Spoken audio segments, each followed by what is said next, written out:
Welcome to OSR coaching classes YouTube channel. Class ninth में आपका welcome है। Ninth class first chapter पढ़ रहे हैं जिसका नाम है नंबर सिस्टम। और आज हम पढ़ेंगे second topic, how to find irrational number between two rational number. पिछले वीडियो में मैंने आपको पढ़ाया था दो रैशनल नंबर के बीच में 5 या 10 रैशनल नंबर कैसे निकालते हैं। आज सीखेंगे दो रैशनल नंबर के बीच में, दो रैशनल नंबर के बीच में आखिर इर्रेशनल नंबर्स कैसे निकालेंगे। दो रैशनल नंबर के बीच में इर्रेशनल नंबर कैसे निकालेंगे। तो आपको मालूम होना चाहिए रैशनल इर्रेशनल क्या होता है। अगर नहीं मालूम है तो बताता हूं। रैशनल नंबर माने वो नंबर जो काय में होते हैं, फ्रैक्शन में। और इर्रेशनल नंबर मतलब वो नंबर जो कभी भी फ्रैक्शन नहीं बन सकते, जो कभी फ्रैक्शन नहीं बन पाए, उसको बोलते हैं इर्रेशनल। ये हमारे सामने 4 क्वेश्चंस हैं। आप वीडियो को पॉज करके इन चारों क्वेश्चन का स्क्रीनशॉट ले लीजिए, फिर हम क्वेश्चन स्टार्ट करते हैं। ओके, आपने इसका स्क्रीनशॉट ले लिया होगा। हम स्टार्ट कर रहे हैं। फॉर एग्जांपल थर्ड क्वेश्चन से, find 3 irrational number between 5/7 and 9/11। 5/7 और 9/11 के बीच में आने वाले 3 irrational नंबर निकालिए, क्वेश्चन है। तो 5/7 को मानेंगे फर्स्ट रैशनल नंबर और 9/11 को मानेंगे लास्ट रैशनल नंबर। ऐसे 5/7 को मानेंगे फर्स्ट रैशनल नंबर और 9/11 को मानेंगे लास्ट रैशनल नंबर। अब सुनिएगा, हमें निकालना क्या है, 3 इर्रेशनल नंबर। क्या निकालना है? 3 इर्रेशनल। बेटा दिमाग में बिल्कुल भरिए, आपको इर्रेशनल निकालना है या रैशनल निकालना है। अगर हमें रैशनल निकालना होता तो हम इसका 7 का और 11 का डिनोमिनेटर का एलसीएम लेते। 7 का और 11 का डिनोमिनेटर का एलसीएम लेते। अगर रैशनल निकालना होता तो एलसीएम लेते, बट क्योंकि अपन को इर्रेशनल नंबर ढूंढने तो अपन 7 11 का एलसीएम नहीं लेंगे, जबकि इनको डिवाइड करेंगे। 5 और 7 को डिवाइड करेंगे और 9 और 11 को डिवाइड करेंगे। मैं आपको डिवाइड रफ में एक बार करके दिखा देता हूँ। फॉर एग्जांपल जैसे ये 5/7 है, तो मतलब 5 को डिवाइड करना है 7 से। 5 अंदर 7 बाहर। अब क्या 7 के टेबल में 5 आता है? नहीं आता है।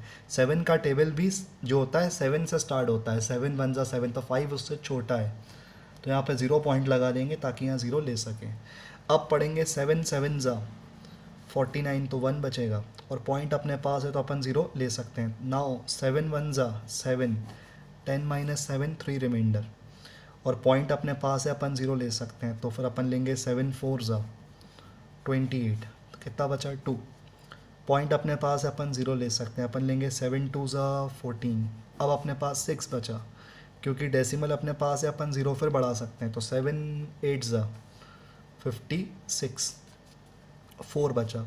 पॉइंट अपने पास है अपन 0 ले सकते हैं। अपन लेंगे 7 5 जा 35। अब कितना बचा? 5। और स्टार्ट भी कहाँ से किया था? 5 से। वापस घूम के क्या आ गया? 5 आ गया। मतलब अब आगे डिवाइड करना जो है बेवकूफ़ी है। अगर हम आगे और डिवाइड करेंगे, क्योंकि हमारे पास शुरुआत में 5 था, वापस हम घूम फिर के कहाँ पहुँच गए? 5 पे। अगर मैं इसको आगे डिवाइड भी करूँगा तो ये जो आंसर है ना, वापस क्या होगा? रिपीट होगा। ये आंसर वापस क्या होगा? रिपीट होगा। इसका मतलब ये डिवाइड नहीं होने वाला है, ये डिवाइड नहीं होने वाला है। तो इसके आगे हम क्या लगा देंगे? क्योंकि 5 से स्टार्ट किया था और वापस 5 आ गया। जब 5 से स्टार्ट किया था तो यहाँ पे आया था 7 1 4 2 8 5, और फिर 5 के लिए करेंगे, वापस क्या आएगा? 7 1 4 2 8 5, 7 1 4 2 8 5, बार बार आता रहेगा। तो इस पर हम इसलिए क्या लगा देंगे? बार लगा देंगे। और दूसरी तरफ हमारे पास दूसरा डिजिट है 9/11।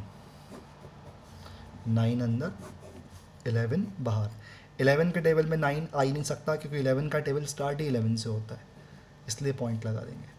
11 8 जा 88, 90 - 88 2, पॉइंट की जगह पे 0। 11 1 जा 11, तो कितना बचा? 9। शुरू किससे किया था? 9 से। वापस क्या आ गया? 9। मतलब अब डिवाइड करने का कोई फ़ायदा नहीं है, क्योंकि 9 तो था ही ना हमारे पास। तब आंसर क्या था? आया 81। अब फिर 9 के लिए करेंगे, फिर 81 आएगा, बार बार 81 आएगा। तो 81 पे आप क्या लगा दीजिए? बार। तो इनको हमने डिवाइड कर लिया है और पहला आंसर हमारा आया 0 पॉइंट 714285 और इसके ऊपर अपन बार लगा देंगे। बार लगाने की वजह क्या है, क्योंकि ये आंसर रिपीट होगा। कितनी बार आएगा ये नंबर, ये 714285 कितनी बार रिपीट होगा, अनलिमिटेड टाइम, मतलब इनफाइनाइट बार, इसलिए हम इस पर बार लगा देते हैं। और इसका आंसर आया 0.81 बार।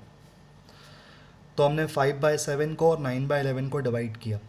हम 7 का और 11 का एलसीएम नहीं लेंगे, एलसीएम तब लेते हैं जब रैशनल नंबर ढूंढना हो। हमें रैशनल बेटा नहीं ढूंढना है, हमें क्या ढूंढना है, इर्रेशनल। तो अपन अब क्या करेंगे, ध्यान से देखिएगा।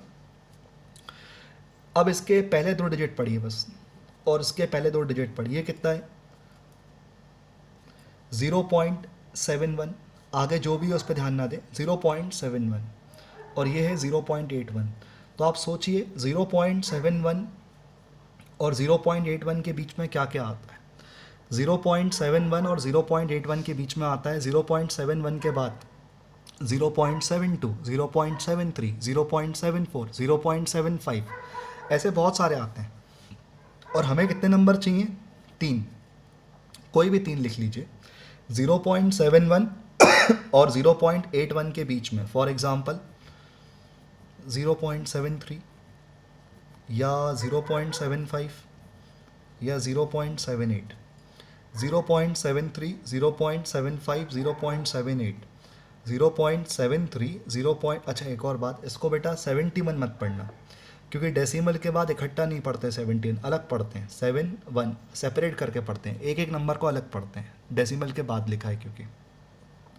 तो 0.71 और 0.81 के बीच में क्या आता है, 0.73, 0.75, 0.78, ऐसे तो बहुत सारे आते हैं, मैंने ये 3 लिख दिए। मुझे क्योंकि 3 इर्रेशनल नंबर चाहिए, लेकिन मैं यहाँ पे नहीं छोड़ सकता, क्योंकि अगर मैं 0.73 लिखूंगा तो टीचर बोलेगा गलत है, क्योंकि ये तो रेशनल है, क्योंकि इसके नीचे अपन 100 लगा सकते हैं, क्योंकि डेसिमल 2 के बाद है। तो आप क्या कीजिए, इसके पीछे ऐसा कुछ कर दीजिए, 0.73 के पीछे ऐसा कुछ अटैच कर दीजिए कि ये इर्रेशनल बन जाए। जैसे मैं इसके पीछे अटैच कर रहा हूँ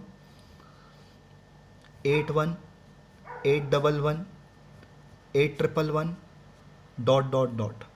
अब इससे क्या होगा, 0.73 तो है, लेकिन क्या लिखा है, 8 एक बार 1, 8 2 बार 1, 8 3 बार 1, और आगे कह रहा हूँ डॉट डॉट डॉट, मतलब ये सिलसिला आगे भी बरकरार रहेगा। मतलब जैसे 8 1, 8 डबल 1, 8 ट्रिपल 1, तो आगे 8 4 बार 1, फिर 8 5 बार 1, फिर 8 6 बार 1, तो ये कभी एंड ही नहीं होगा।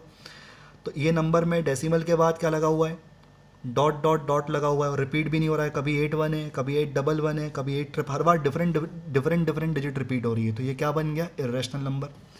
ऐसे ही इसको इर्रेशनल बनाओ, इसमें कुछ और सेटिंग कर लो पीछे, जैसे वहाँ पे 8 1 किया था, यहाँ पे कुछ और कर लेते हैं। इसको कर लेते हैं अपन, सपोज करो 4 2, 4 2 2, 4 ट्रिपल 2, डॉट डॉट डॉट। अब ये भी अनगिनत हो गए और हर बार डिफरेंट आ रहे हैं, मतलब इर्रेशनल। ऐसे इसके पीछे भी आप कोई सेटिंग बिठा लो, सपोज मैं इसके पीछे कर देता हूँ 6 0, 6 0 0, 6 0 0 एंड सो ऑन। तो ये क्या बन गया, इर्रेशनल नंबर। तो 5/7 और 9/11 के बीच में ये 2 इर्रेशनल नंबर है। अब हम स्टार्ट कर रहे हैं अगला क्वेश्चन, क्वेश्चन नंबर 3, नहीं 3 तो हमने अभी किया। अब हम कर रहे हैं क्वेश्चन नंबर 2, क्वेश्चन नंबर 2। और हमारा जो क्वेश्चन नंबर 2 है, find 3 irrational number between 2 and 3। 2 और 3 के बीच में 2 इर्रेशनल नंबर चाहिए। तो 2 को माना फर्स्ट रैशनल नंबर, 3 को माना लास्ट रैशनल नंबर। 2 और 3 के बीच में हमें क्या चाहिए, 2 और 3 के बीच में हमें क्या चाहिए, 3 इर्रेशनल नंबर चाहिए। अब बताओ क्या इसको आप डिवाइड कर सकते हो क्या, इसके नीचे कुछ ना हो तो क्या मानते हैं 1, और 2/1 तो 2 ही होता है, 3/1 क्या होता है 3। अगर इसके नीचे डिनोमिनेटर होता तो हम डेफिनेटली डिवाइड करते, लेकिन इसके नीचे डिनोमिनेटर नहीं है तो हम डिवाइड इसको नहीं कर सकते। तो अपन क्या करेंगे, अपन दिमाग लगाएंगे, ये 2 है और ये 3 है, डिवाइड हो नहीं सकता। तो बताइए 2 और 3 के बीच में क्या आता है, 2 और 3 के बीच में आता है 2.1, 2.2, 2.3, 2.4, ऐसे कोई भी 3 लिख लीजिए। सपोज 2.3, 2.4, 2.6। अब इसको इर्रेशनल बना लीजिए, 1 1 0, 1 2 0, 1 3 0, 1 4 0 एंड सो ऑन। तो ये क्या बन गया, इर्रेशनल। इसमें 8 1, 8 double 1, 8 triple 1, 8 4 1 and so on, ये भी क्या बन गया, इर्रेशनल। इसके पीछे ले लेता हूँ मैं 3 5, 355, 3555, डॉट डॉट डॉट। डेसिमल के बाद कितने डिजिट है? अनगिनत। डेसिमल के बाद अनगिनत, डेसिमल के बाद अनगिनत, और हर बार डिजिट क्या है? डिफरेंट डिफरेंट है, इसलिए क्या है? इरेशनल है। और 2 और 3 के बीच में 2.3, 2.4, 2.6 आता है, मतलब इनके बीच में भी है और इरेशनल भी है। तो इस तरीके से स्टूडेंट्स आप लोग ये क्वेश्चंस कर सकते हैं। आप इस टाइप से इन क्वेश्चंस को कीजिए। ओके।